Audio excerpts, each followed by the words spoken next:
Welcome to Day Trippin'. We're here in West Lafayette on the campus of Purdue University. Yeah, and if you've never been to the campus, it is a beautiful campus area. There's lots of natural beauty and a lot of homage paid to the local history.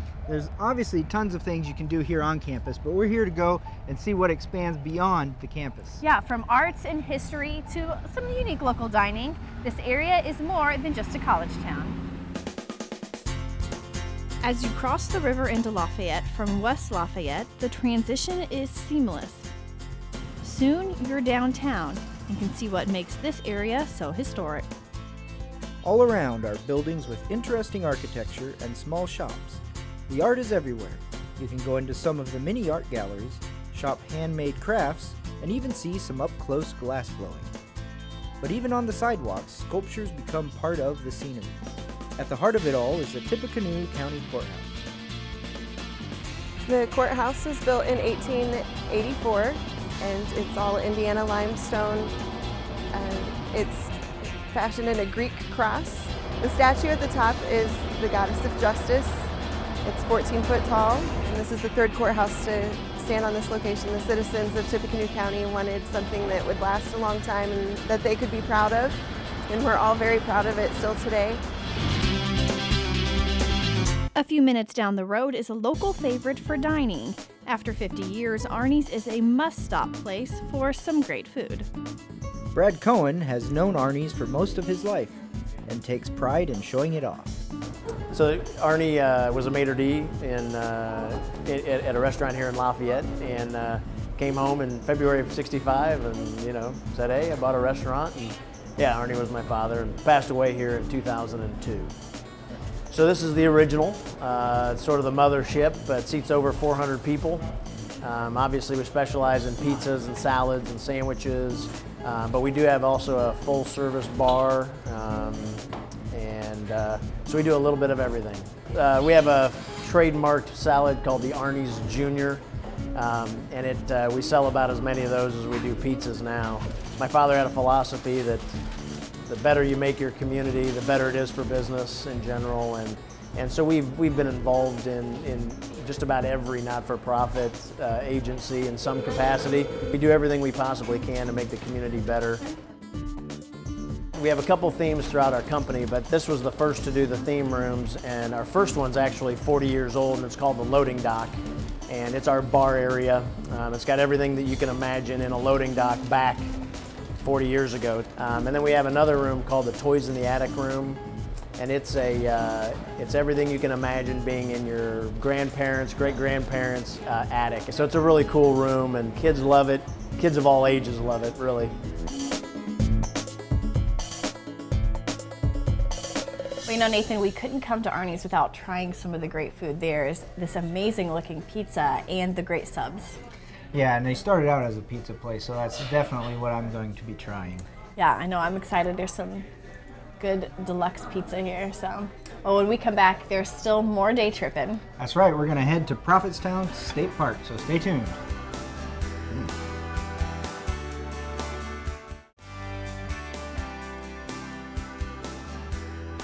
Welcome back to Day Trippin'.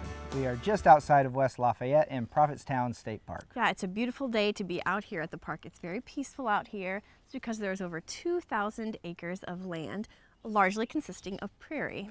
And that is a very unique feature. All that prairie, that's a lot more than in any other state park. But that's not all it has to offer. Indiana's newest state park is a wide open area filled with prairie lands and some great history. All of our state parks in Indiana are based on the unique natural history. This is a park that also has a great cultural history, and our hope is that they enjoy both and learn about both. The Prophetstown story is one of Native people coming together right about the end of the 1700s and the early 1800s. Prophetstown is specifically from 1808 to 1811, led by the prophet, whose real name was Tenskwatawa, and his brother Tecumseh. Tenskwatawa being a great religious leader, Tecumseh being a great war leader. Together they brought together almost 14 different tribes. It was a place to fight for the land, is what Prophetstown is about. Prophetstown is unique in that we have some really distinct habitats. We have prairie. The rest of Indiana doesn't get to boast that. We have wetlands, unique fens here, both the Wabash River and the Tippecanoe River. We have streams and creeks. We have woodland bluffs. So we get a lot of birders because birds are attracted to those unique habitats. We get people who are very family oriented. They want their 2-year-old to have something to do, and they want their 16-year-old to have something to do. So they can bicycle ride together on the bicycle trail. They can picnic and go to playgrounds. The aquatic center is another one that's very family friendly. I think the recreation end of things really brings folks out because there's something for everybody. More recently, the visitors are starting to visit the park for the historical component. There's a Native American village, set up just as one would be during the early 1800s. Guests can see the inside of the Medicine Lodge, get an up-close look at early construction, and marvel at the beauty of the village. Also on the property is the farm at Prophetstown. Prophetstown State Park has a unique partnership with the farm. A group came to the DNR and said, hey, we heard you're starting to develop a state park. We have a similar mission. We want to tell the story of the land, the Native people's stories, the prairie that's unique to here, and the early agriculture. The park was still in the process of land acquisition, restoration, so there was a lot of prairie grasses to put back, a lot of wildflowers to put back, a lot of wetland to repair. And so the farm, this nonprofit, took the lead in telling that story to the public, while the park took the lead on land restoration.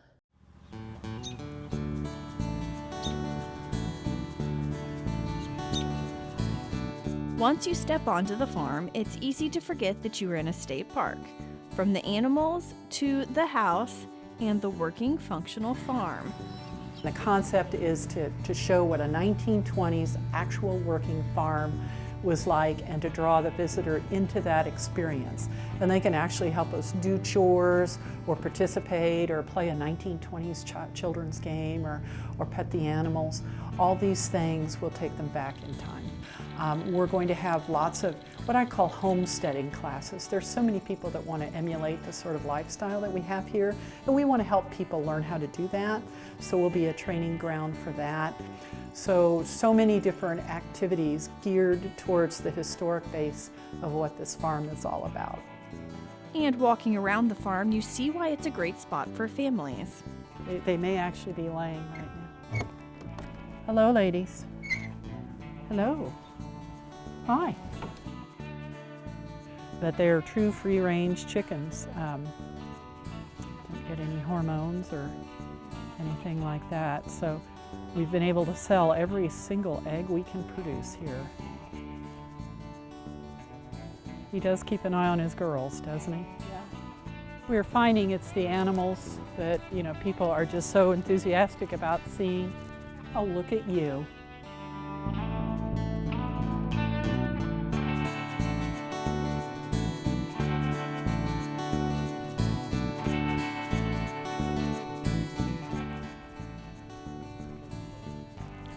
He's a miniature. He's very friendly, as you can tell. He comes from Indiana Horse Rescue. It was important to me, the draft horses are beautiful, and when we get them in, they're very friendly to children. But it was important to me that kids could have an experience with a pony that we can take out for them to handle and hug. And I went and looked at him and thought, oh yeah. Nathan, it's really great to see all of the beauty that's out here at Prophetstown State Park and to get a little side bit with the farm and to see how they all interact together. It's really an exciting venture. Yeah, and I think the farm is a real people pleaser there. You get up close and personal with the animals, you get to touch them, and it'd be a lot of fun for the kids. Yeah, you got quite a few kisses from the cow. Yes, the cows do like to check you out. That's great. Well, there's still more day tripping. When we come back, we're going to head into Lafayette to one of the most famous restaurants.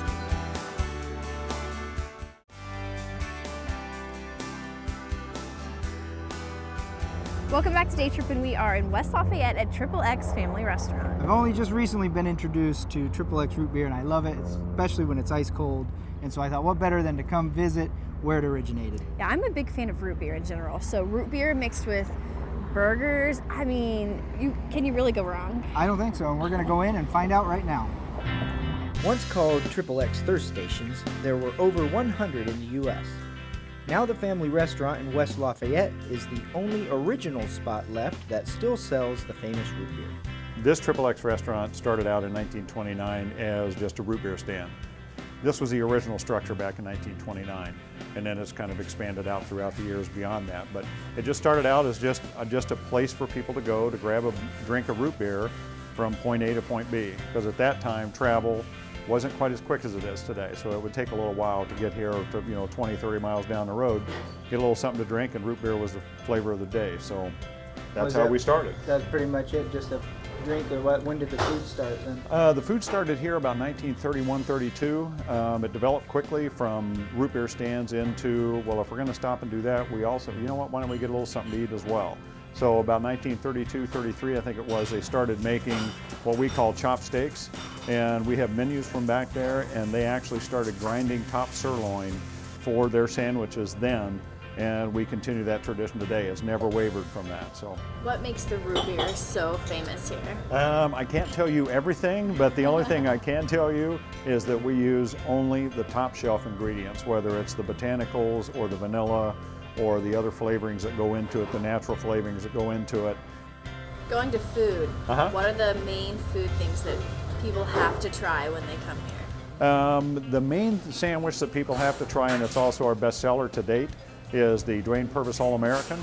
Started in about the late 60s, early 70s. The owners at the time kind of asked a lot of frequent customers coming in, hey, what would you like if we made a sandwich after you? Bernie Flowers, one of our all-time greats. Bernie Flowers liked his with no cheese or anything like that. Dwayne Purvis loved his as well as just about anything else he ate with peanut butter.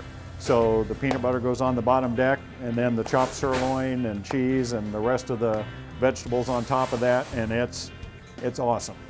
It is a great, great sandwich. With counter dining, it feels like a step back in time. The root beer comes in frosty mugs, and the burgers are huge.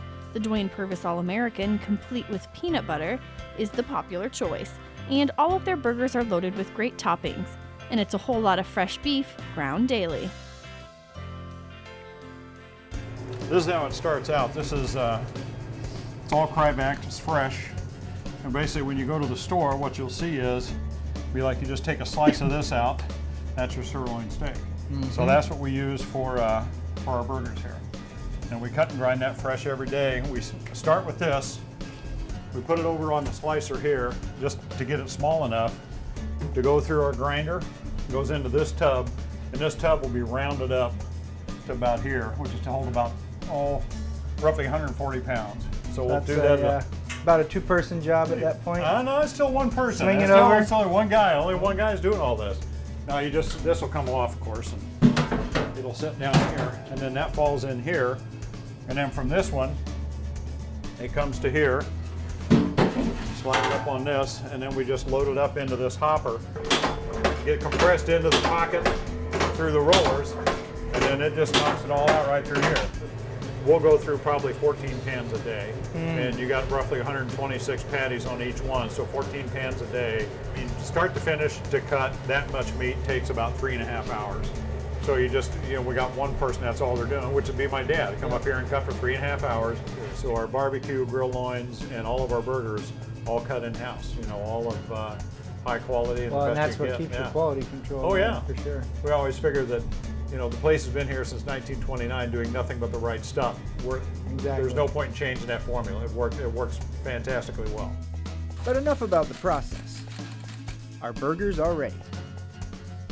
All right, Nathan, now we are trying the Dwayne Purvis All-American. It is the famous burger here with the peanut butter. With peanut butter. So this is a big burger. Very messy big burger. So I had a burger with peanut butter before. Let's try this.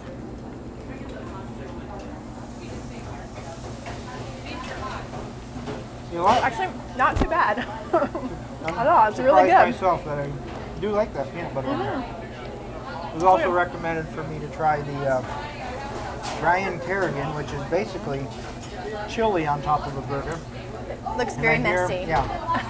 Once you start they pretty much say you're committed. So Okay, I'm gonna let's see this. eat it like he was saying, without the silverware. Oh boy, it's a little bigger than I thought. All right, let's see if we can get a bite out of this. So you need a bib for this one, I think. Can you see that? Yeah, this will work. Nice and messy. It's good? Okay. Well, we'll let Nathan enjoy that. When we come back, there is still more day tripping. We're going to head out to Wolf Park.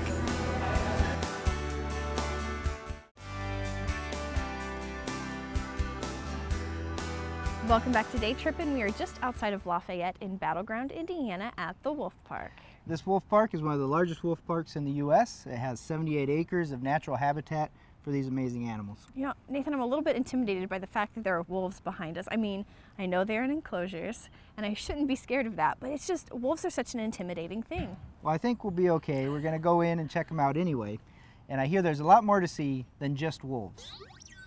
But we have more than just wolves. We have these two foxes right here.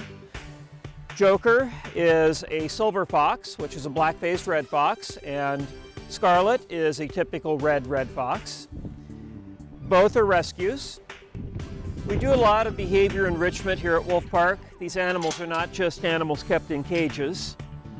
We're always working with them and coming up with interesting ideas. These two are very playful.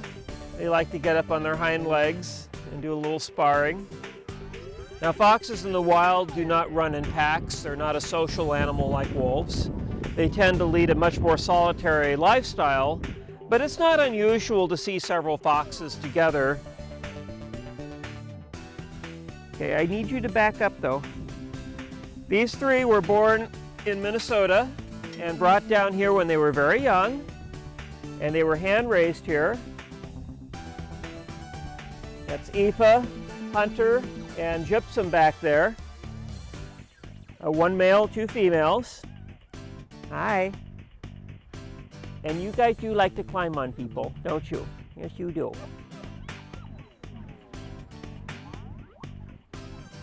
Being very wiggly. This is Aoife right here. Yes, that's my thumb. That's my thumb. You don't know what you want. You don't know what you want. Wolf puppies are about a pound when they're born. By the time they're 6 months old, they are 3/4 grown, which means that some male wolf pups will be 75 pounds at only 6 months of age. And anyone who has raised a large breed dog knows this. The dog seems to be growing every single day. The dog looks like it's going to be enormous and then slows down. Well, that comes from the wolf. In fact, everything your dog has comes from the wolf. Fiona. Conti's grubbling as his brother.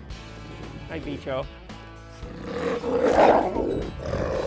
Conti, that's unnecessary, although you think it is. This ritualized aggression. Conti is the dominant male, Bicho is the lower ranking male, and Fiona is the only female.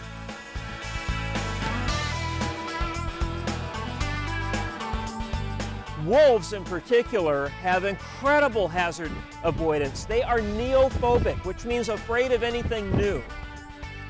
And that means that if you felt threatened by some wolves, simply waving your arms and going, "Wah!"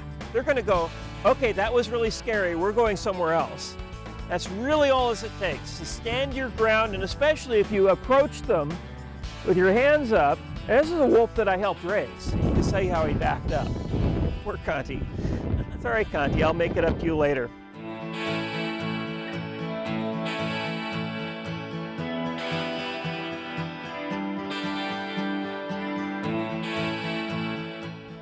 The wolves have really good name recognition. You know, teach an animal its name is no problem. Call its name and give it a treat. It'll learn that that word means it's going to get something. The coyotes are actually much more difficult to work with than wolves. And they are just always energetic. They're very excitable.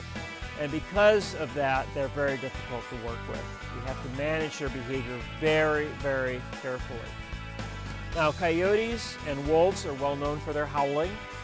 kind of windy now, and they're less likely to howl when it's really windy. Not exactly sure why, but they tend to howl more around sunrise and sunset. That I do know why, because that's when they're most active naturally. They do not howl at the moon. The moon seems to have no effect on them whatsoever. And of course, in the evening, they're more likely to howl, but we can try. Count of 3. 1, 2, 3.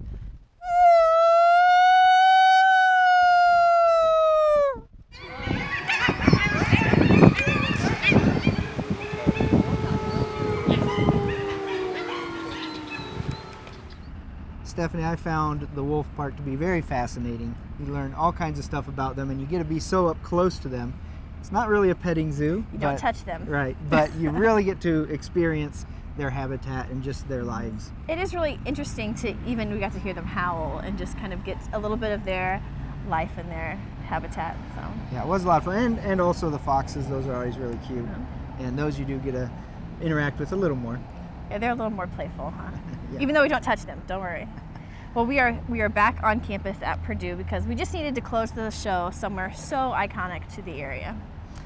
It really is a beautiful campus, and the great thing about this show is we get to see a lot of beautiful places, and we want you to be able to keep up with that. So make sure you like us on Facebook, follow us on Twitter, and get the behind-the-scenes look, maybe a sneak peek at where we're visiting. And if you want to visit some of the past places that we've been, you can go to our website, see all of them listed there. You can watch the videos over again and find all of the unique spots for your day trips. That's right, so that's it for this edition of Day Trippin'. Join us next time as we visit another place that's just a day trip away.